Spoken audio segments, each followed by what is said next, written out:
Sean todos bienvenidos a a una nueva clase de morfología y función para la carrera de fonoaudiología. Hoy estaríamos viendo histoembriología general.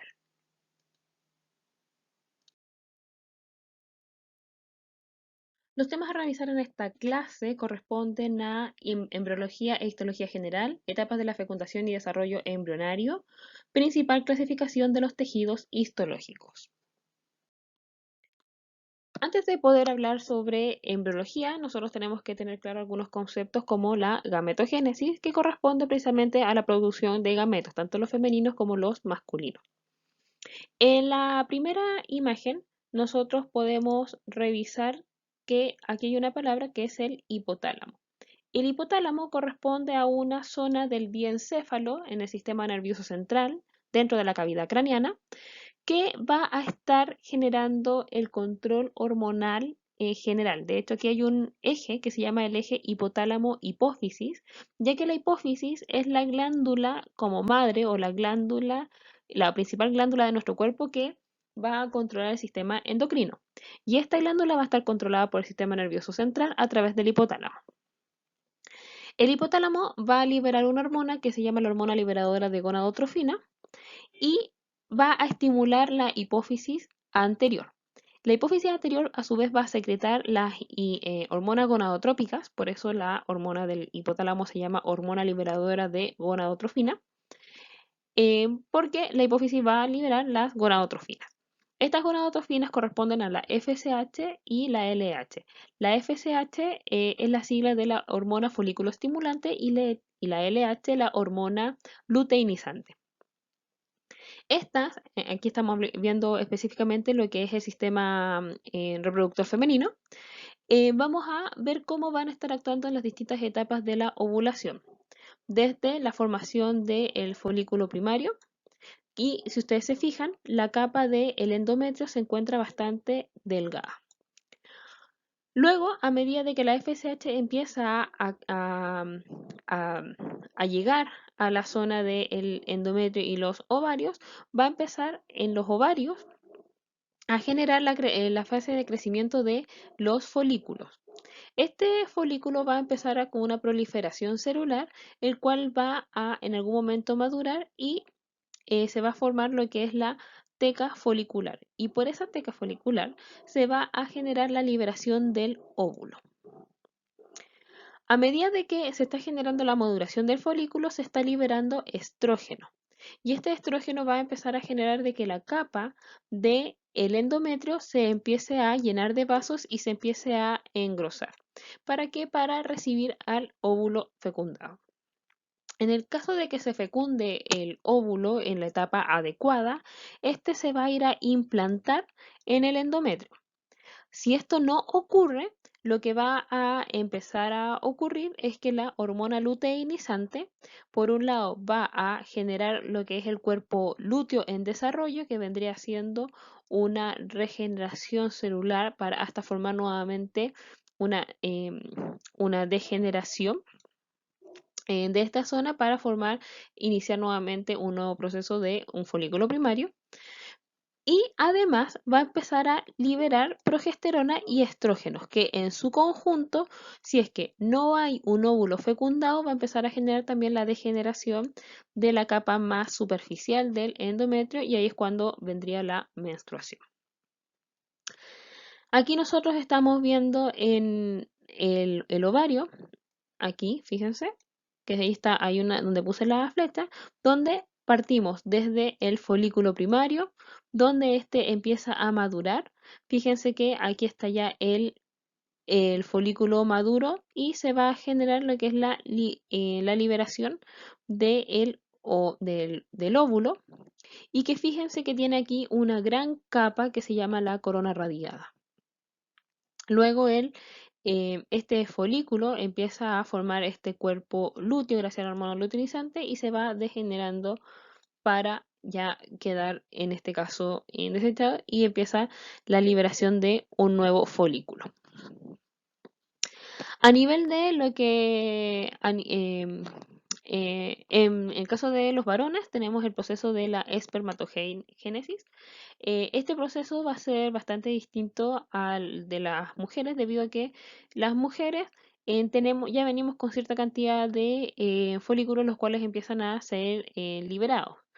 En el caso de los hombres están constantemente formando nuevas células o nuevos gametos.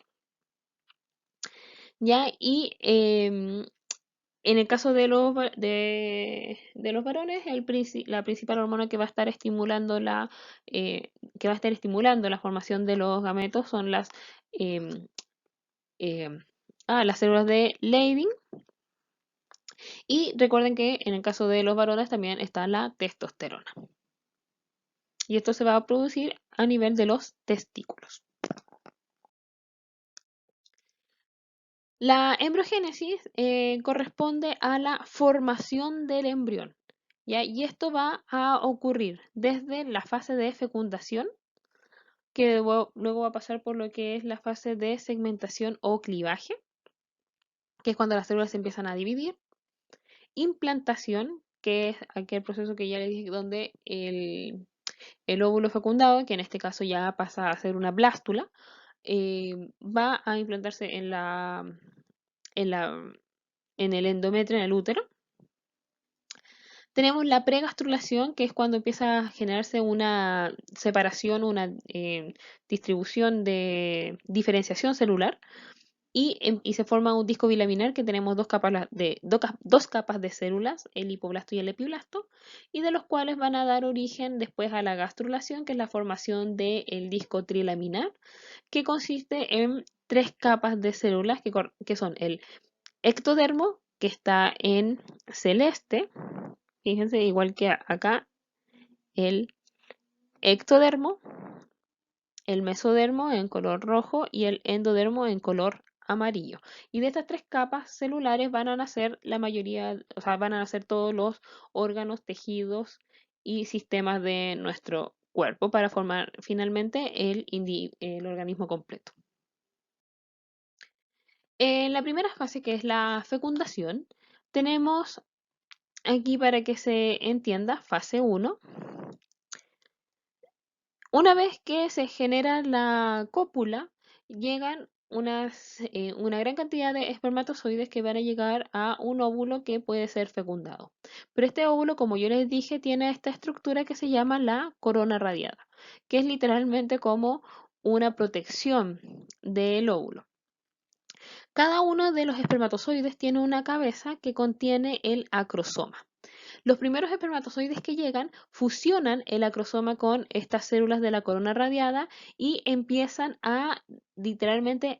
se sacrifican o se degradan junto con esta corona radiada. Cuando hay un espacio suficiente, empieza a la misma corona, o sea, la misma capa acrosómica empieza a penetrar en lo que es la membrana del óvulo. Una vez que ingresa un espermatozoide, esta se calcifica, no permitiendo la entrada de un segundo espermatozoide.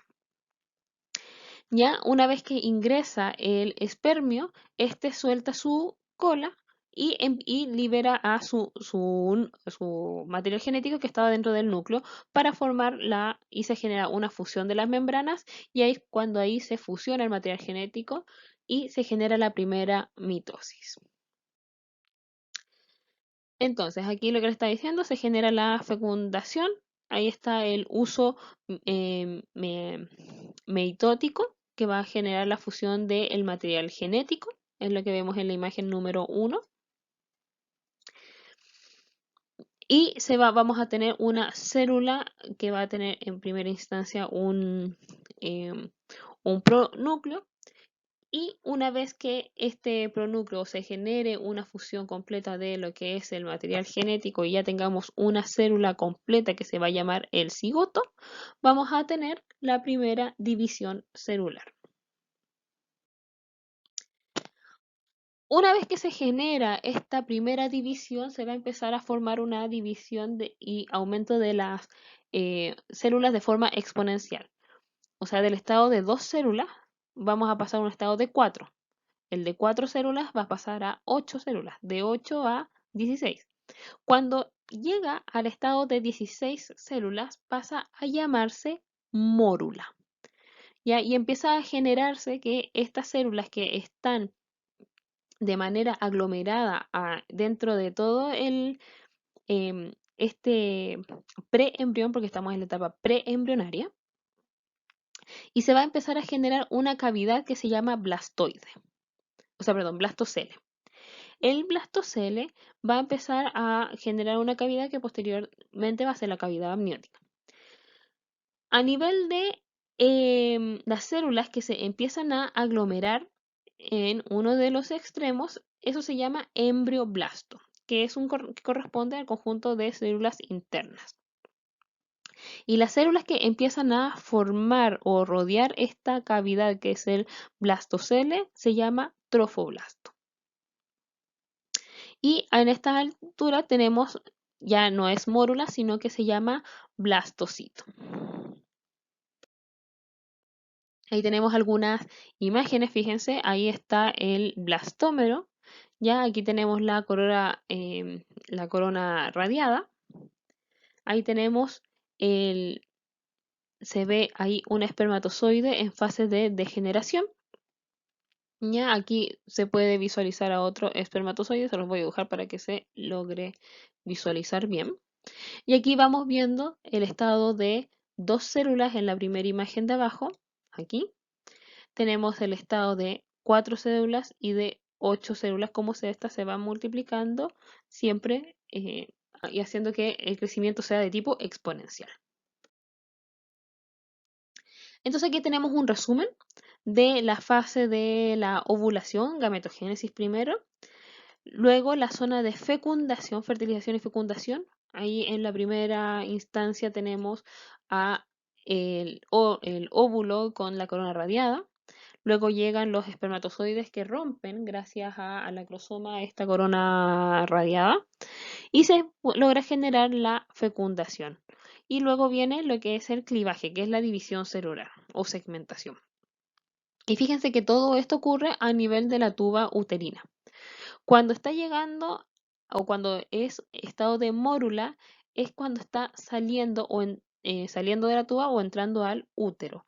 Esto es sumamente importante de destacar, es debido a que si, por ejemplo, la fecundación ocurre en esta línea, el estado de mórula va a ser aquí abajo. Entonces no va a alcanzar a fecundarse y va a generar un aborto espontáneo de esos que muchas veces las mujeres no se dan cuenta. O si es que está muy atrás, por ejemplo, se genera en este punto la fecundación, va a llegar a un estado de mórula más o menos donde puse la línea y no va a alcanzar a estar en la zona de implantación adecuada, entonces podemos tener un embarazo ectópico donde la fecundación puede, o sea, la implantación puede ser a nivel de la tuba uterina. Entonces, en el estado de blastulación, la implantación ocurre a nivel de la segunda semana. Estamos hablando del día 10 aproximadamente después de la fecundación. Fíjense que aquí ya tenemos lo que estamos viendo aquí en color celeste corresponde al endometrio de la mujer, el cual tiene gran cantidad de vasos. Cuando se genera la implantación, las células del trofoblasto empiezan a mezclarse o empiezan a invadir el endometrio, el cual tiene una gran cantidad de vasos sanguíneos, y empieza literalmente como a empujarlos e incluso hasta romperlos. Pero al hacer esto se empieza a generar una angiogénesis y esta angiogénesis empieza a no solamente a aumentar el número de vasos del endometrio, sino que también de las capas celulares del trofoblasto. Entonces, eso es lo que va generando que haya un aumento de vasos sanguíneos que empiezan a alimentar a estas células. Esta es una imagen donde nosotros vemos aquí el disco embrionario en esa zona central. Y nosotros aquí estamos viendo el epitelio endometrial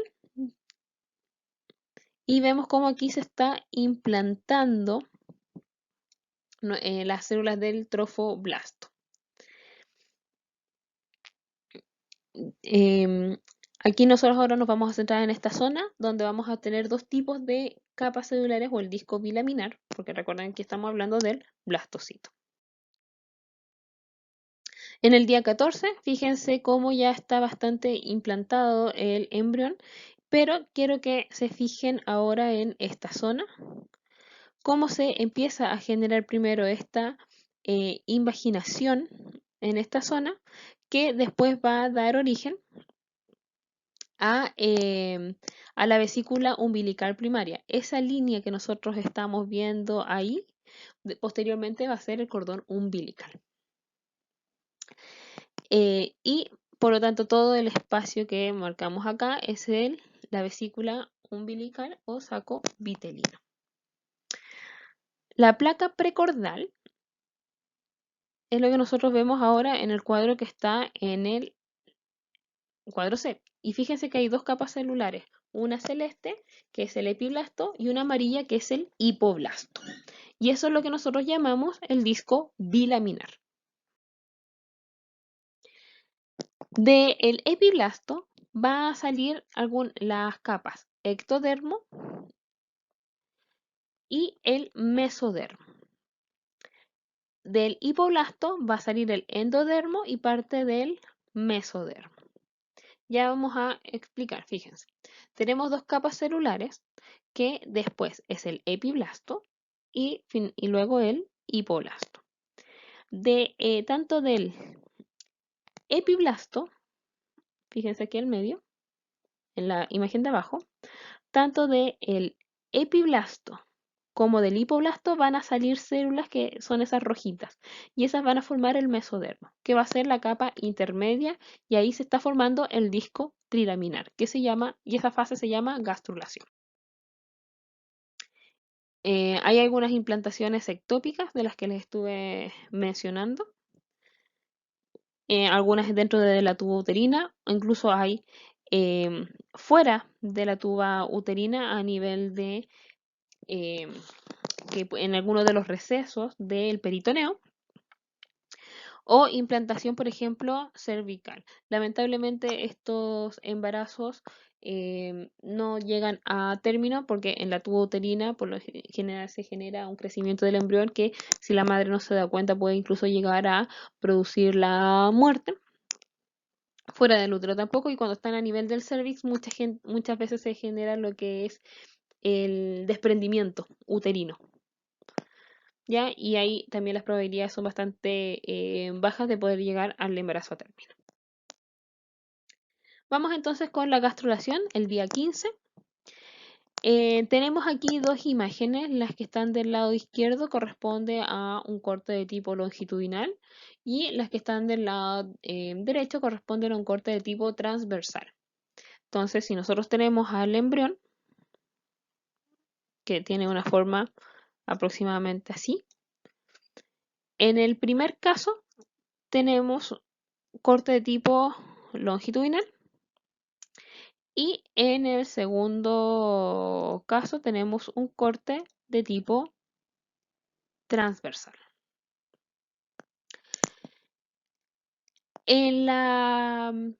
Aquí es sumamente importante, y el punto culmina aquí es la línea primitiva. La línea primitiva, que nosotros lo vamos a estar viendo aquí, la línea primitiva, corresponde a el inicio o una pequeña invaginación que va a estar dando origen, o que va a estar muy relacionada con una estructura que se llama la notocorda. La notocorda va a ser un grupo celular que va a favorecer y va a dirigir el crecimiento longitudinal del embrión, ¿ya? Y además va a estar, en cierto modo, marcando los tiempos para que se vaya generando una invaginación y la formación del tubo neural, que posteriormente va a dar origen al sistema nervioso. Entonces, uno de los primeros hitos o uno de los primeros sistemas que se empieza a generar en el embrión y el día 15 es el sistema nervioso. Del disco, de estas tres capas de diferenciación celular, que es el disco trilaminar, tenemos que del ectodermo, que es el que está aquí en rojo, se va a dar origen principalmente a la piel y al sistema nervioso. El que está en color amarillo corresponde al mesodermo, que es la capa media, y va a estar dando origen a el esqueleto, músculos, tejido conectivo, aparato cardiovascular y renal. Y en el caso del endodermo, que es el que está en verde, va a estar dando origen al epitelio de revestimiento, glándulas, tubo digestivo, hígado, vías respiratorias, células geminales de ovocitos y espermatozoides. Así que ahí tenemos en general de qué sistemas derivan de cada una de las capas. Ahora, como cada órgano va a estar compuesto por distintos tejidos, de cada órgano va a ir, las tres capas le van a aportar. ¿Ya? Y eso es súper importante. No es que el ectodermo haga la piel y no haga nada más. No, también aporta a los otros tejidos, a los otros órganos. Y así sucesivamente. Pero el grueso de cada uno de estos sistemas que ya mencionamos viene de estas capas. Entonces, el, si yo les pregunto de qué capa deriva el sistema cardiovascular, en este caso sería el mesodermo, pero ustedes tienen que tener muy claro de que para que se forme cada uno de los órganos hay distintos tipos de tejido y esos derivan de, tienen aportes de las otras capas también. Entonces aquí tenemos el nodo primitivo, en esta zona de aquí, y este nodo primitivo va a empezar a estimular que se genere esta fosita primitiva y el surco primitivo que va a dar, que va a estar en la línea primitiva. En esta zona va a empezar una diferenciación de las células del ectodermo y que se va a llamar la placa neural. Esta placa neural se va a empezar a invaginar y va a formar este surco primitivo y que posteriormente va a empezar a formar el surco neural.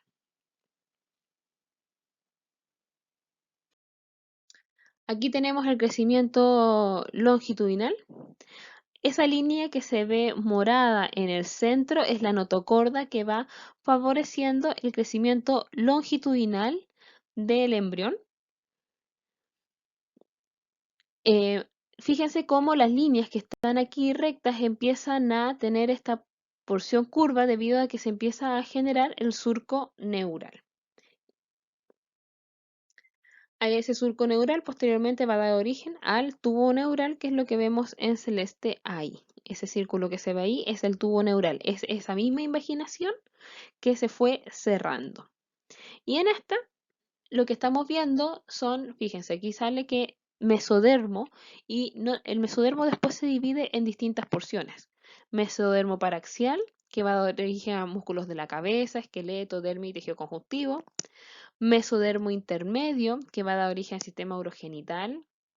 Mesodermo lateral, que va a estar asociado principalmente em, a pleuras, pericardio, corazón, células sanguíneas, etc. El endodermo va a estar dando origen a los epitelios traqueal, bronquial, gastroduodenales, hígado, páncreas y faringes, tiroides. Y el ectodermo va a estar dando origen al neuroectodermo por un lado, va a estar contribuyendo hacia la corteza suprarrenal y va a estar dando también contribución a partes del mesodermo. Ya entonces, o sea, junto con el mesodermo van a estar dando aporte a lo que es el tema de la corteza suprarrenal. Teratogénesis. Cuando nosotros estamos hablando de la teratogénesis, corresponde a todas aquellas malformaciones que se van a estar produciendo debido a la presencia de elementos teratógenos o que van a ser dañinos en el crecimiento y desarrollo del embrión. Cuando estos productos teratogénicos, un 60% no se sabe de cuál es la causa de que se genere una alteración en el desarrollo. pero hay unos porcentajes de los que sí se sabe, entre ellos un 20 por ciento por factores multifactorialmente hereditarios, perdón, que no son hereditarios. Ya 20% de las malformaciones no son hereditarias y son multifactoriales, y entre ellos pueden ser en drogas, agentes físicos, enfermedades maternas, infecciones prenatales, ya la exposición a metales pesados, un 6% por aberraciones cromosomales, que son alteraciones que se producen en la primera fase, en la fusión del material genético, mutación de genes, em, y tenemos así otros agentes. Y otra cosa importante es el periodo en el cual se genera la mayor cantidad de teratogénesis. En el o sea, en el cuadro que nosotros estamos viendo, en el gráfico, nosotros en las primeras 3 semanas hay poco riesgo de teratogénesis porque ahí hay mayor cantidad de alteraciones debido a de que si se fecunda o no se fecunda, si es que se implanta o no se implanta. Pero en la tercera semana, que es una vez que ya se generó el disco trilaminar, estamos hablando ya de la gastrulación, tenemos exponencialmente la mayor cantidad de anomalías que se pueden generar, debido a que durante el periodo embrionario lo que no se formó hasta la 8ª semana ya no se va a formar. ¿Ya? Y después de la 8ª semana hasta la 12ª semana, o sea, hasta la 12ª semana, tenemos ya una disminución de teratogénesis, pero de todas maneras siempre hay riesgo, pero principalmente la cantidad de daños o malformaciones que se puedan generar son en los primeros 3 meses, ya las primeras 8 a 12 semanas. Aquí tenemos algunas alteraciones. La que vemos aquí con el número 1 corresponde a focomelia. El número 2 es una polidactilia. El número 3 es una fisura labial-alveolo-palatina, que ustedes van a ver bastante de esta, lamentablemente, y una de las principales causas de que se genere la fisura labial-alveolo-palatina es por la deficiencia de los folatos. Por eso a las embarazadas se les da una gran dosis de ácido fólico cuando se sabe del embarazo. En la número 4, ahí tenemos a pacientes que son siameses, que es una división celular incompleta. Ya entonces se generaron 2 cigotos, pero 2 cigotos incompletos. La que tenemos aquí con el número 5 es una acrania. A diferencia, hay otras que está la anencefalia y la acrania. Voy a hacer la salvedad. Ambas es por una alteración en el cierre del poro, del neuroporo craneal, que es donde se va cerrando el tubo neural, con la diferencia que en la anencefalia no hay encéfalo, no hay estructura del sistema nervioso. En la acrania se forma una estructura del sistema nervioso, pero no se genera el cráneo, por eso se llama acrania. Y en el caso del 5, el 6 es por consumo de alcohol durante el embarazo, y el número 7 es por el consumo de cocaína. Vamos ahora con la parte de histología.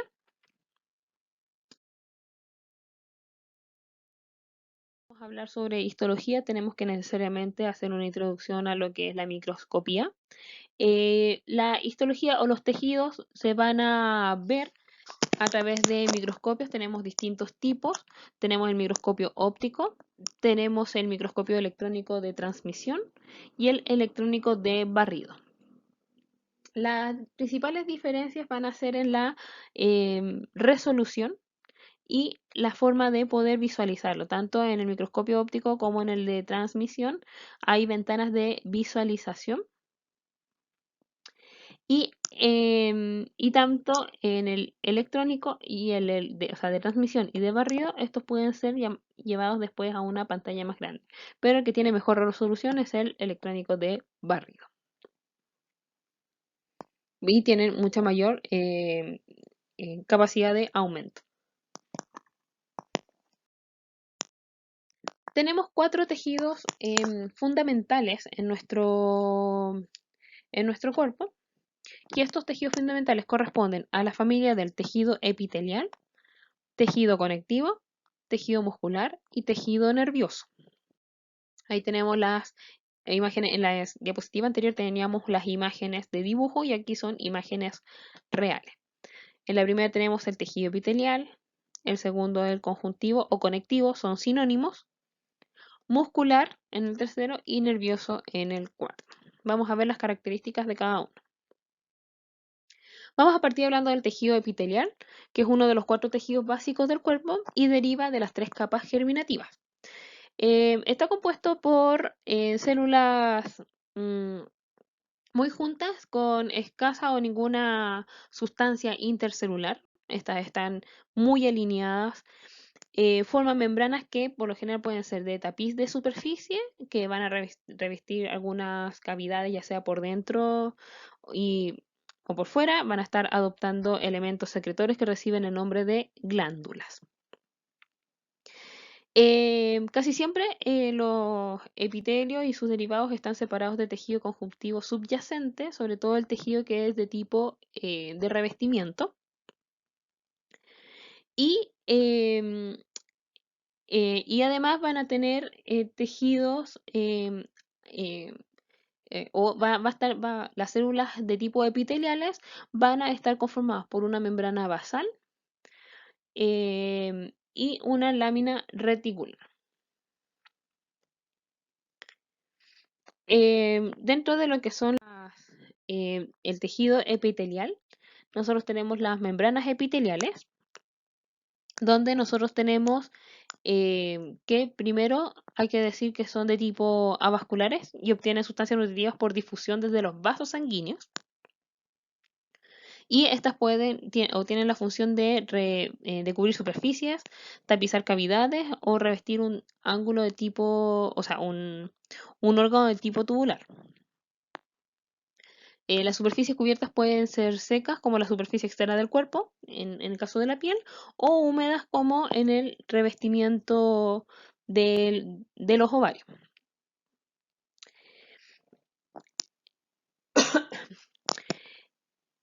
Tenemos entonces distintos tipos de células dependiendo de la cantidad de capas que nosotros tenemos. Si tenemos una sola capa, vamos a tener un tejido que es de tipo epitelial simple, porque es una sola capa. Y depende de la forma de la célula, es si es que va a ser de tipo escamoso, cuboidal o cilíndrico. Tenemos unas de tipo estratificado. ¿Qué quiere decir estratificado? Que va a tener distintos niveles de capas celulares y vamos a tener, si es varias capas de tejido simple, vamos a tener un escamoso no queratinizado o escamoso queratinizado. ¿Qué quiere decir que sea queratinizado? Es que va a tener unas capas de queratina en la superficie. Tenemos estratificado cuboidal, donde tenemos, fíjense que 2 capas de células cuboidales. Y tenemos también tenemos estratificados cuboidal, donde vamos a tener ya células de tipo que son, cilíndricos, que son mucho más columnares. Tenemos el tejido transicional, que el más clásico es el de la vejiga urinaria, que cuando está relajada tiene sus células tienen una forma redondeada, y el transicional distendido, que es cuando la vejiga está llena y sus células se aplastan para poder dar mayor como que se estira, entonces aumenta el volumen. Y nos faltan los pseudoestratificados, que la característica para diferenciar un estratificado de un pseudoestratificado es que en el estratificado las células o los núcleos celulares se alinean unos con otros de manera ordenada, versus el pseudoestratificado, donde los núcleos celulares tienen distintos niveles y las células tienen distintos tamaños, siendo las de la base más pequeñas, y a medida que van llegando hacia la zona más superficial, van aumentando el volumen, pero los núcleos quedan a distintos niveles. Otro tipo de clasificación es del tejido epitelial. El anterior era principalmente por estructura. Es por la función, que es el epitelio glandular. En el epitelio glandular lo que va a tener como característica es la secreción de sustancias, las cuales pueden ser de tipo endocrinas o exocrinas. Si son de tipo endocrinas, como la que se ve en la imagen superior, ahí se ve una glándula tiroides, esta glándula va a estar secretando hormonas y esas hormonas van a pasar al torrente sanguíneo. Por eso se llaman que son glándulas de tipo endocrinas. Y las exocrinas, como vemos aquí, ahí tenemos una glándula sudorípara. Entonces, cuando aumenta la temperatura y esta empieza a secretar el sudor, esta va a salir a la superficie de la piel. Entonces, esta sería una de tipo exocrina.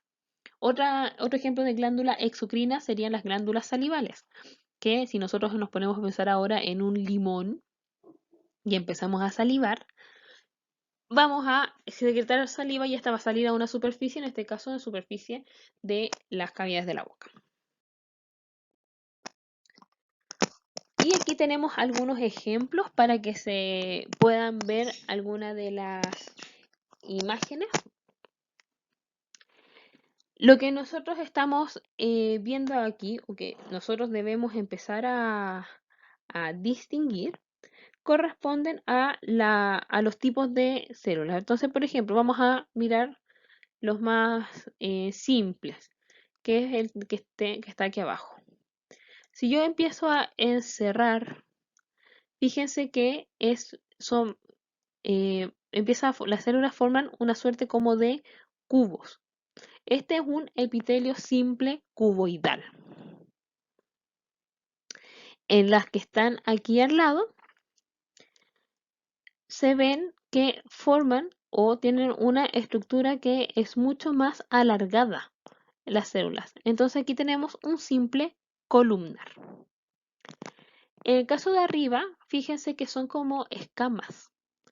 ¿Ya? Y estos que eran como escamas vendría siendo un epitelio simple. Y en el caso que está en rosado, el caso número 2, también tenemos una serie de células, todas planas, pero en este caso estaríamos hablando de un tejido de tipo estratificado.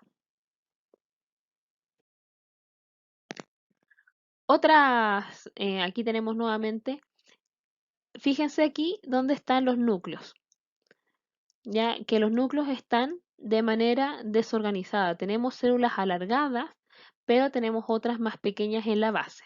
Entonces aquí tenemos un epitelio de tipo pseudoestratificado.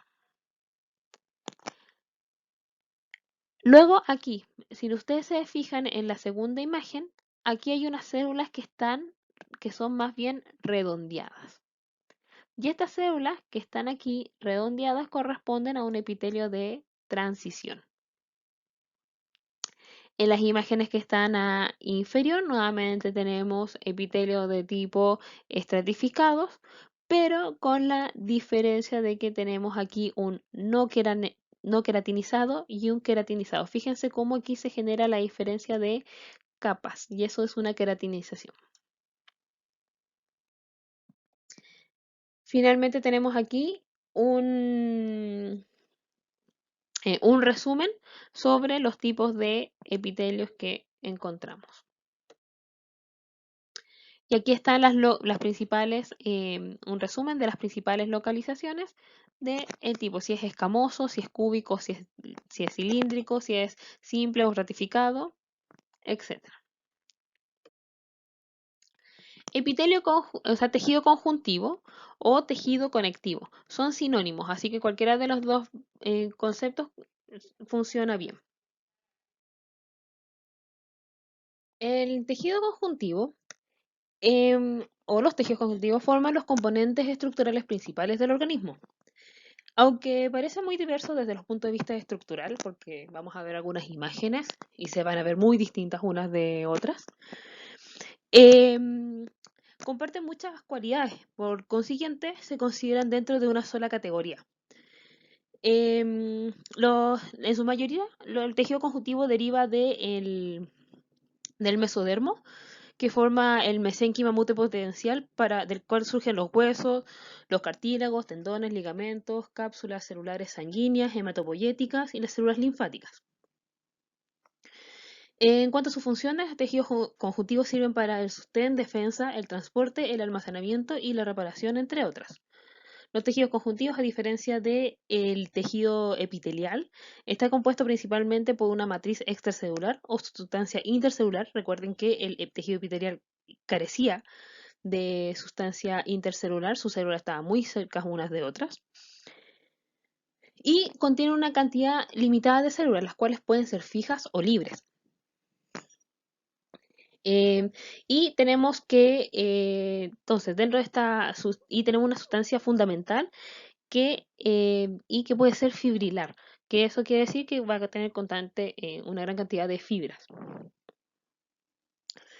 Dentro de los tejidos conjuntivos tengo una clasificación de fibrosos, donde está el fibroso propio, que puede ser laxo o denso, regular o irregular, especial como el mesénquima, el mucoso o reticular, calcificado como el óseo, el cartilaginoso o el dentario, y el fluido, que es la sangre. Entonces ahí tenemos el tejido conectivo, que contiene células que pueden ser fijas como los fibroblastos o libres como los macrófagos en el caso del fluido. Y va a contener una matriz de sustancia fundamental y las fibras, que pueden ser colágenas, elásticas o reticulares. Ahí en la imagen, fíjense, esas son fibras de tipo reticulares que forman como una red. ¿Ya? Aquí tenemos fibras de tipo elásticas, que son estas azules delgaditas, y fibras colágenas, que van a ser esas que son ya mucho más gruesas y que van a dar como soporte estructural a esta matriz. Y las células, las cuales van a estar alojadas de manera ya fijas, ya como los fibroblastos o los adipocitos, o las libres como las células sanguíneas. Entonces, aquí ya se nos vuelve un poquito más difícil, porque lo que les mencionaba de que los tejidos se ven muy distintos entre sí, pero resulta que comparten muchas de las características. En cuanto a, por ejemplo, vamos a ir por las que son más simples de identificar. La imagen que está más blanca en la parte aquí inferior está formado por una serie de células. Estas células, que pueden tener distinto tamaño, fíjense que forman una matriz más bien de tipo uniforme. Y entre ellas se ven algunas fibras que van a estar formando parte de su estructura. Este tejido es el tejido adiposo, que vendría siendo uno de los tejidos de tipo especial. Tenemos otros tejidos, como el que se encuentra en la cara superior. Ya fíjense que este es bastante regular. Sus fibras de colágeno van a estar una paralela a la otra, ¿ya? Y eso va a ser en base a las líneas de fuerza. Este tejido corresponde a un tejido fibroso regular, porque es el tejido de un tendón. La que está al medio, la que está justo al lado, también es un tejido fibroso. También es denso, pero este es irregular. En este caso lo que estamos viendo un fondo de ojo, donde las líneas rosadas corresponden a las fibras de colágeno. Los puntitos que se van viendo corresponden a los núcleos celulares que van a estar repartidos. Entonces tenemos fibras aquí que van longitudinales y esas que van con un corte de tipo transversal. El tejido que está, ahora vamos a la parte inferior, la última imagen. Este tejido que nosotros estamos viendo aquí corresponde a tejido óseo, en este caso es hueso de tipo esponjoso. Todo este tejido. Y que forma este ordenamiento de células. Y todo el otro tejido que se ve de manera así como con una estructura así más bien porosa, corresponde a médula ósea roja, ya que también en este caso es tejido, también es tejido conectivo y estamos hablando de un tejido de tipo más bien em, em, no mucoso, sino que es un tejido también de tipo especial. En la imagen, en la primera imagen, ahora ya nos vamos adentrar en las que son un poquito más difíciles de ver. Esta imagen es como la clásica de tejido conectivo porque uno puede ver las más gruesas como el tejido de las fibras colágenas, las más delgadas se ven como esas de ahí son tejidos de tipo elástico, ahí se ven las células. Y este es un tejido conectivo laxo areolar, ¿ya? En este caso se pueden ver las distintas estructuras de la sustancia fundamental o de la matriz. Y en el caso de la imagen inferior, nosotros estamos viendo también un tejido lámina, o sea, una incursión de parafina, que es el tipo de tinción que está teniendo esta célula, y tenemos un tejido también de tipo areolar o reticular. No lo mencioné, areolar o reticular. Entonces, tejido conectivo conjuntivo calcificado, tenemos el tejido óseo, que el tejido óseo se divide en dos porciones, el hueso compacto, que es el que se ve aquí, y el hueso esponjoso. La imagen que tienen arriba de cada uno corresponden a los tejidos correspondientes. En el caso del tejido compacto, forma una estructura que se llama la osteona, que es una formación circular de las células que se empiezan a calcificar debido a la alta presencia de calcio y se empieza a rigidizar. Y cada célula queda muy cercana a la otra en esta forma circular. En la zona central, lo que nosotros vemos más oscuro, corresponde a un vaso sanguíneo por el cual alrededor de la cual las células se van a estar ordenando. Y ahí tenemos un búho. En el caso del tejido calcificado óseo esponjoso, encontramos que aquí tenemos una tinción distinta a la que vemos en la anterior. En la anterior, la que era más clara correspondía a el hueso esponjoso. Y en este caso corresponde por la tinción al más oscuro. Entonces lo que nosotros nos tenemos que fijar es la densidad del tejido. Si el tejido es más denso, es tejido óseo. Y si tiene esa porción porosa, corresponde a médula ósea. Otro tipo de tejido conjuntivo calcificado corresponde al tejido cartilaginoso. Fíjense cómo tenemos fibrocartílago, donde tenemos los condrocitos, que son las células del cartílago, por eso se llaman condrocitos. En el fibrocartílago, estas están muy bien ordenadas debido a una alta presencia de fibras de colágeno y hace que estas se vean de manera ordenada. Entonces, ahí se ven los condrocitos cómo están atrapados entre las fibras de colágeno que le dan esta disposición que es bastante ordenada. En el segundo caso tenemos cartílago hialino, que son solamente agrupaciones de condrocitos, y aquí nosotros la podemos ir localizando los grupos de condrocitos que van a estar insertos en esta matriz. Y fíjense que hay ausencia tanto de tipo colágenos em, como elásticas. Ahora, no es que no las tenga, eso es importante. Lo que pasa es que las tiene en menor medida. Entonces, lo que más destaca de este tejido es la presencia de los condrocitos, pero sí tiene presencia de las fibras. Y en el caso del cartílago elástico, tiene principalmente predominio de fibras de tipo elásticas. Entonces, como el elástico tiende a desplazar las células, estas se ven con un ordenamiento mucho más alterado, mucho más desordenado en relación, por ejemplo, al fibrocartílago. Em,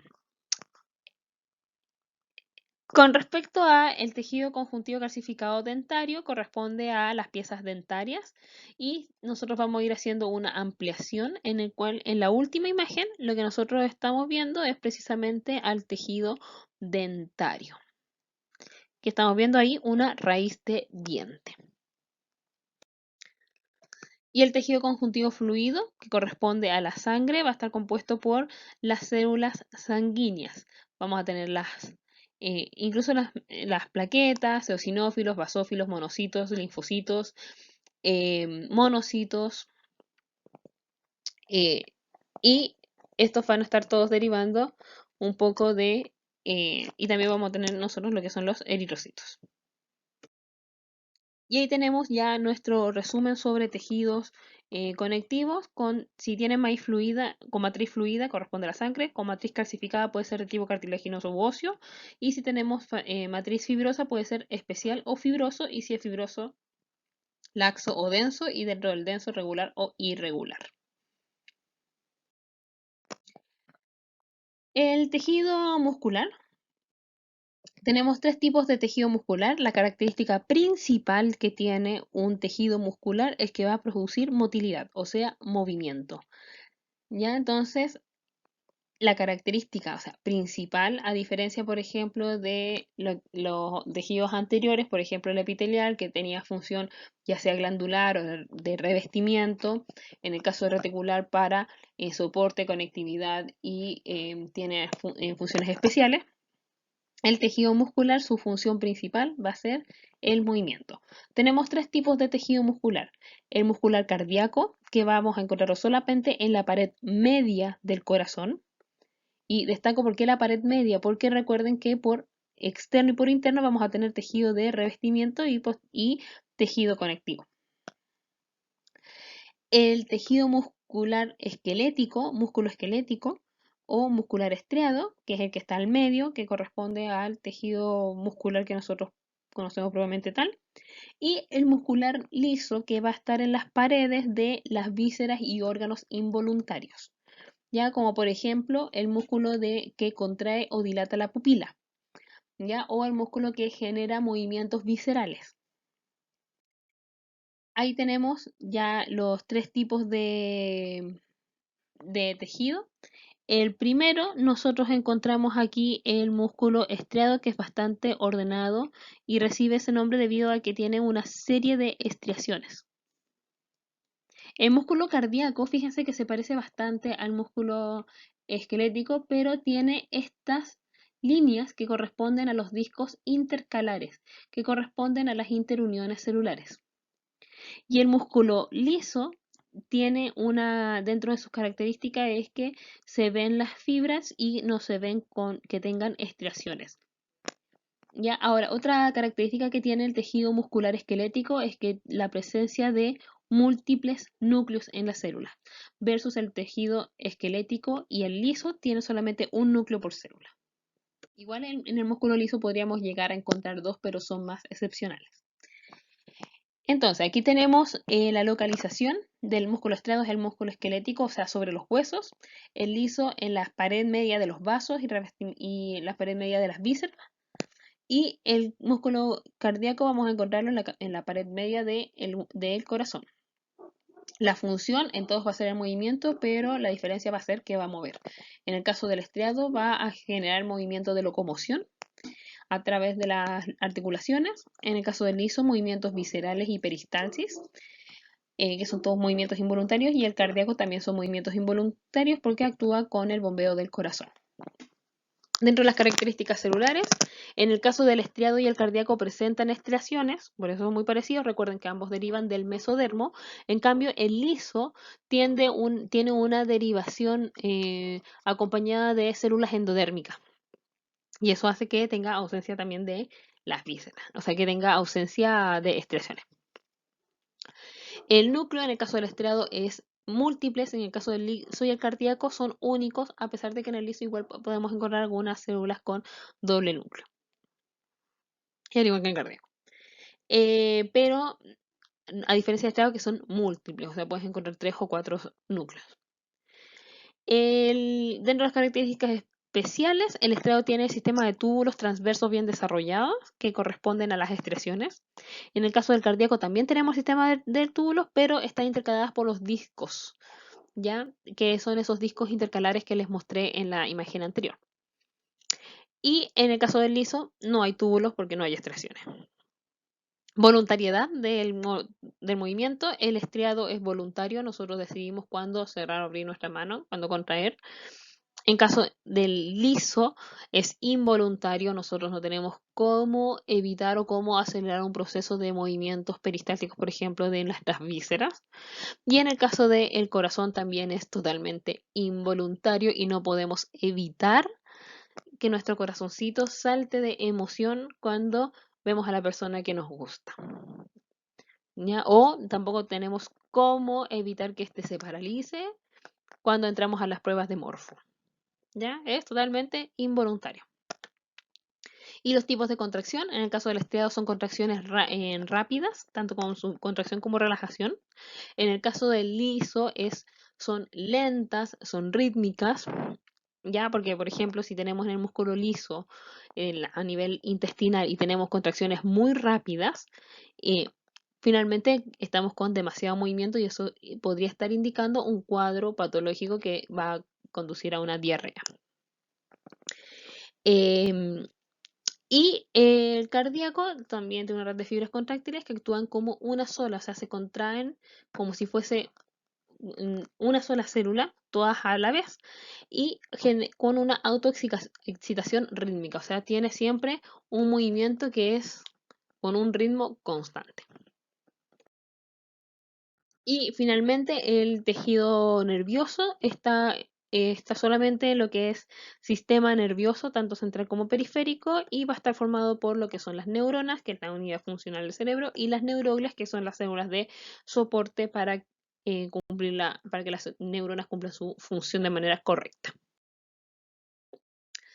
Aquí les dejo el link de un atlas de embriología. Este atlas es en 3D.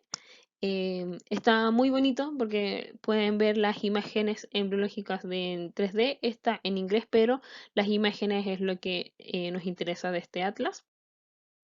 Aquí hay un atlas de histología, este sí está en español y te permite a ti ir viendo los distintos tipos de epitelio y te los va indicando a dónde tú tienes que mirar. Entonces está muy completo. Hay una de las actividades de laboratorio, eh, no, del taller, que consiste en revisar este atlas e ir haciendo los dibujos de los tejidos. Así que éxito con eso. Así que ya chicos, esta es la clase de hoy. Traté de resumirla y hacerlo lo más amigable posible. Así que anoten todas sus dudas que nos vemos en la clase online para aclararlas. Un el bombound para cada uno, que es un choque de codos. Así que nos vemos y no salgan de sus casas.